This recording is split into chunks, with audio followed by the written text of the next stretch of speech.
আল্লাহ তাআলা যার রিজিক দিছে এর বেশি কি আমরা কেউ খাইতে পারবো? এর কেউ কমাই দিতে পারবে? কথা মনোযোগ দিয়ে শোনো কেমন, এটা তোমার কাজে আসবে। ওয়াল্লাহি তুমি এই লজিকটাকে একটু অনুভব করো প্লিজ। আমি যেদিন এই লজিক অনুভব করছি না, আমি বলবো না যে আমি অনেক ভালো হয়ে গেছি, তবে অনেক কিছু সিদ্ধান্ত নিতে সহজ হয়েছে। অনেক কিছু কি হয়েছে সিদ্ধান্ত নিতে? আচ্ছা বলো তো, যা আল্লাহ তোমার জন্য নির্ধারণ করেছে তাকে কেউ নিতে পারবে? আর যা আল্লাহ তোমার জন্য নির্ধারণ করে নাই তুমি কি এর বেশি নিতে পারবা? তাই তুমি যদি একটা মেয়ের সাথে অবৈধ সম্পর্ক করে প্রেম করো, জানা করো, তোমার আল্লাহ রিজিকে যতটুকু তৃপ্তি লিখেছিল, তোমার রিজিকে শারীরিক সুখ যতটুকু আল্লাহ লিখে রেখেছিল, তোমার রিজিক আল্লাহ যতটুকু যৌবন লিখেছে, ওইটা ওখান থেকে কমে যাবে। তো তুমি খেয়ে ফেলছো না, ওইটা নিয়ে নিছো না, ভোগ করে ফেলছো না, ওটা তোমার ভাগে চলে আসছে না। তখন তুমি বিয়ের আগে যতটুকু অংশ তোমার রিজিকে নষ্ট করে দিয়েছো যৌবন, ওই বিয়েতে আর তোমার বাকিটুকুই থাকবে। আর যদি তুমি এখন তোমার যৌবনটাকে হেফাজত করো, কার জন্যে? আল্লাহ তোমাকে যেদিন কোনো ছায়া থাকবে না আল্লাহর আরশের ছায়া ছাড়া, যেদিন মানুষ ঘামে ডুবে থাকবে হাঁটু কোমর গলা পর্যন্ত, ওই দিন আল্লাহ তোমাকে আরশের ছায়ার নিচে আশ্রয় দেবে। এবং মজার একটা কথা বলি, এই যে তুমি বিয়ের পূর্বে কোনো মহিলার সাথে তোমার যৌবন উপভোগ করনি, তুমি যখন বিয়ে করবা তখন ওই যে তোমার যতটুকু রিজিক কতটুকু বরাদ্দ রয়ে গেছে, সুবহানাল্লাহ, তুমি পুরাটুকুই পাবা তোমার ওয়াইফের সাথে। এবারে আসো, তুমি বলতে পারো যে ভাই বিয়ে করলে বউয়ের সাথে কেন যৌবন পাবো না? ওই যে তুমি সিগারেট খেয়ে আসছো, তোমার বউ তোমারে বলছে যে সিগারেট খায়েন না, বিয়ের 1-2 মাস তোমারে বলছে, তুমি শুনছো, 1-2 মাস শুনছো। একটা মহিলার আর কদিন শোনা যায় তুমি মনে করো? 1-2 মাস তো ডার্লিং, জানু, মানু, শানু, হ্যাঁ, টিয়া পাখি, ঘুঘু, ময়না। তো 2 মাস পরে তুমি বললে যে এই শোনো, তুমি না একটা কথা বারবার বলো। আমি বললাম তো ছেড়ে দেবো। মহিলার রাগ হয়ে কাইত হয়ে গেছে। এখন তুমি বললো যে কি ব্যাপার, বুঝলাম না, রাগ হয়ে গেল, দূর আমিও রাগ করছি। মহিলা চিন্তা করতেছে, মনে মনে চিন্তা করতেছে, তুমি তো আর অন্তর্জামিন, এটা সে ভুলে যাবে। তুমি কি তার মনের কথা জানো? সে চিন্তা করবে আমার মানাইলে আমি মাইনে যাবো, কিন্তু তুমি তো তার মনের কথা জানো না। তুমি চিন্তা করলে মধুর, এ তো রাগ করে ফেলছে, ধর তুমি শুয়ে গেলা। এখন মহিলা চিন্তা করবে কি রে, আমি ভাবলাম আমার মানাইবে, কাছে ডাকবে, এ তো ডাকলো না। তুমি যে আল্লাহ না, এটা তো মহিলা জানে না যে আমি অন্তর্ভাব জানি না। এখন সে তোমার উপরে আবার ডাবল রাগ করলো। এক, তুমি তারা বললা বেশি বুঝো, এই জন্য আবার তুমি তারা মানাইতেছো না, আবার রাগ করলো। সকালবেলা তুমি উঠে দেখলা যে ঠিক হয়ে যাবে, তুমি দেখলা যে না, মহিলার এখনো মুখ কালো হয়ে আছে। বললে ধীর, তুমি ডিউটিতে চলে গেলে বা কাজে চলে গেলে, যে তোমার রিজিক নাই, দেখছো বউর সাথে একসাথে ছেলে থাকতে পারো নাই, বুঝে আসছে না? আসে নাই। এরপর তুমি ঘরে এসে বললা যে কি ব্যাপার, তোমার মন তো খারাপ কেন? এক কথা 2 কথা লাগছে ঝগড়া। মহিলা বললো বাপের বাড়ি যাবো। তুই জাগা, আমার কি এসে যায়?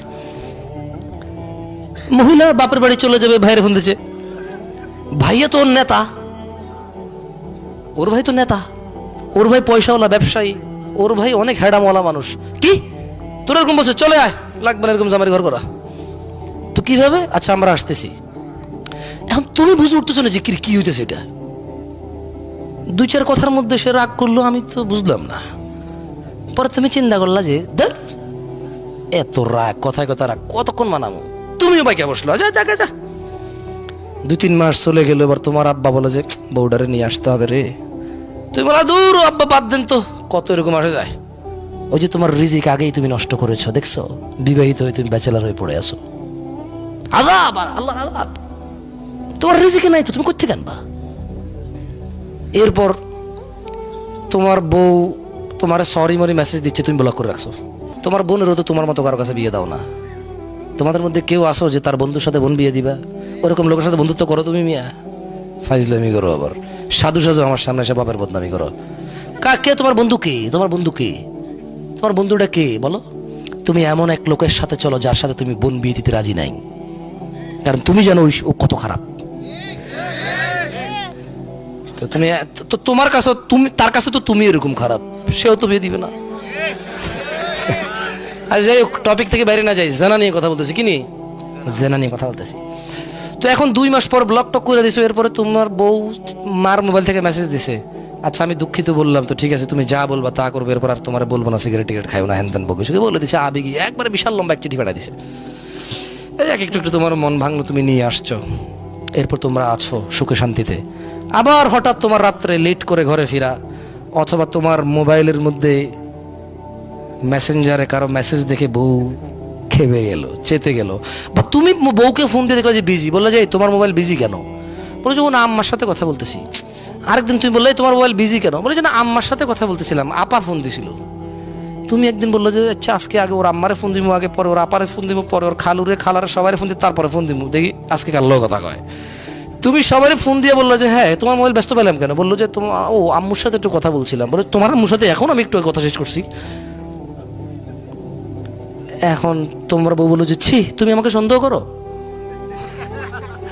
তুমি বলে আশ্চর্য সন্দেহ কে? সেটা তো বাস্তবতা। সন্দেহ তো আমি যদি অনুমান করতাম তাহলে না সন্দেহ। তুমি তো মিশে কথা কইছো, সন্দেহের কেউ, সে তো কনফার্ম। কার সাথে কথা বলছো বলো?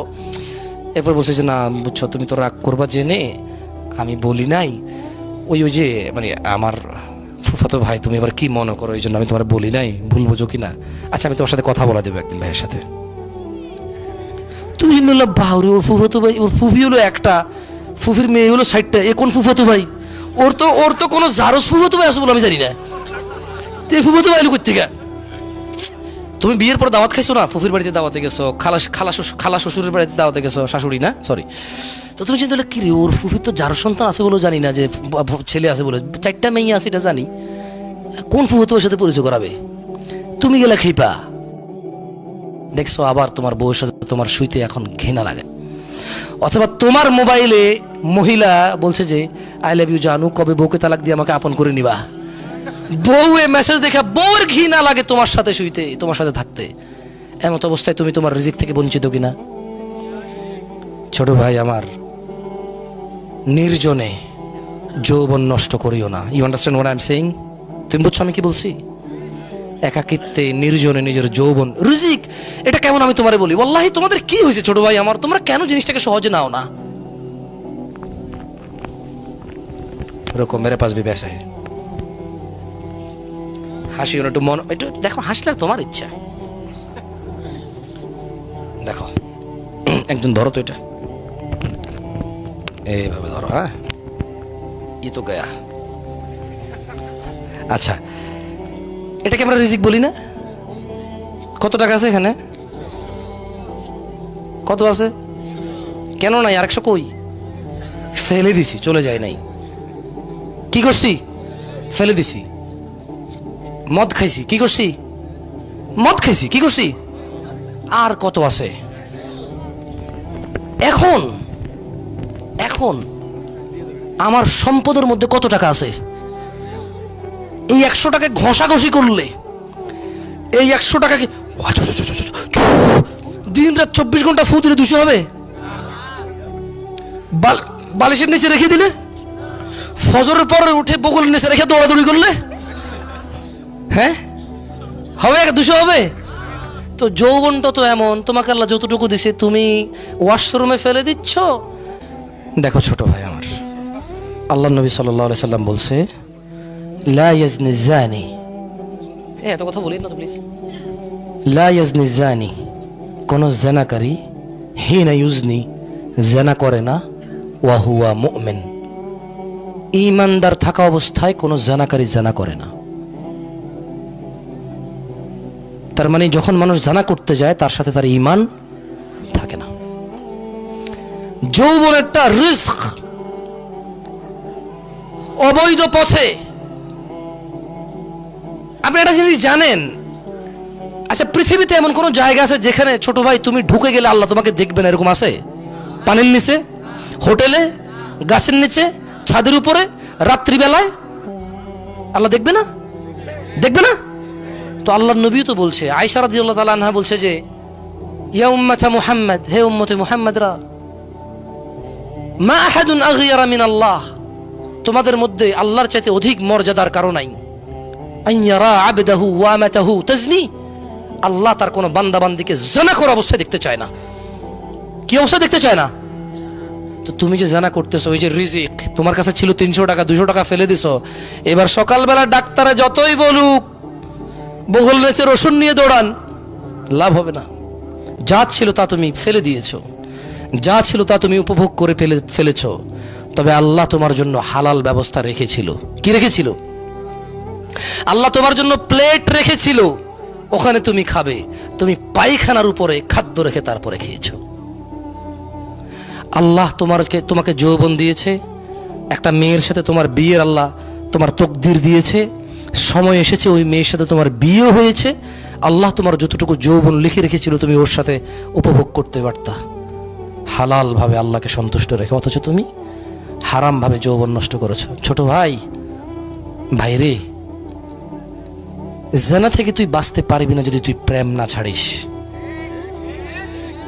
বিশ্বাস কর, যতদিন তোর সিম কার্ডটা তুই খুলে খুলে চেঞ্জ করবি ততদিন তুই জেনা থেকে বাঁচতে পারবি না ভাই আমার।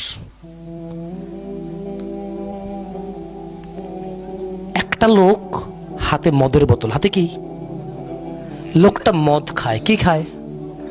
এখন সে বলল, হুজুর আমি মদ খাওয়া থেকে বের হতে চাই, কিভাবে বের হব? উত্তরটা সহজ না, মদের বোতলটা ছেড়ে দে আর ধরিস না। উত্তর কি এর চেয়ে ব্যতিক্রম কিছু হবে? হাজার হাজার ছেলে পেলে আমাকে প্রশ্ন করে আমি প্রেম করি কিভাবে বের হব।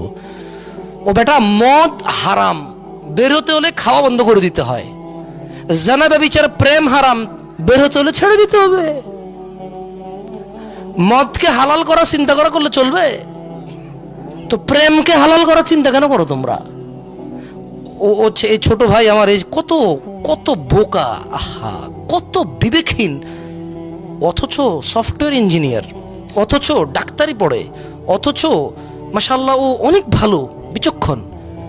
ও বলে যে প্রেম করে পরে বিয়ে করলে হালাল হয়ে যায়। আরে ভাই, একটা গ্লাসের মধ্যে তুমি মদ ঢালছো, মদ খাইছো, হারাম না হালাল? পরে তুমি একই গ্লাসে ধুয়ে পানি ঢেলে খাইছো, হালাল না হারাম? তো আগে যে মদ খাইছো ওটা হালাল হয়ে গেছে? গ্লাস তো একটা, গ্লাস কয়টা? গ্লাস কয়টা?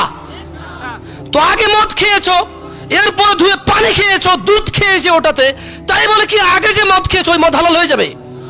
তদরূপ মেয়ে একটা, বিয়ে না করে সম্পর্ক রেখেছো, হারাম। মেয়ে একটা বিয়ে করে সম্পর্ক করলে আগের হারাম হালাল হবে না, ওটা গুনাহ থেকে যায়। ওটা কি থেকে যায়? ওটার জন্য মাপ চাইতে হবে। যেমনটা বিয়ে না করলে মাপ চাইতে, তুমি এই মেয়েকে বিয়ে না করলে এমনটাই মাপ চাইতে হবে।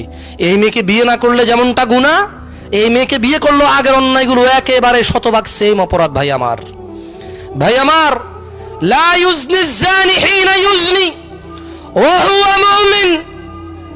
কোন জানাকারী জানা করে না মুমিন থাকা অবস্থায়, সিদ্ধান্ত তোমার। আর শোনো, মুসলমান হয়ে মরতে চাও? হাত তোলো তো। মুসলমান হয়ে মরতে চাও? আল্লাহ তাআলা কবুল করুন।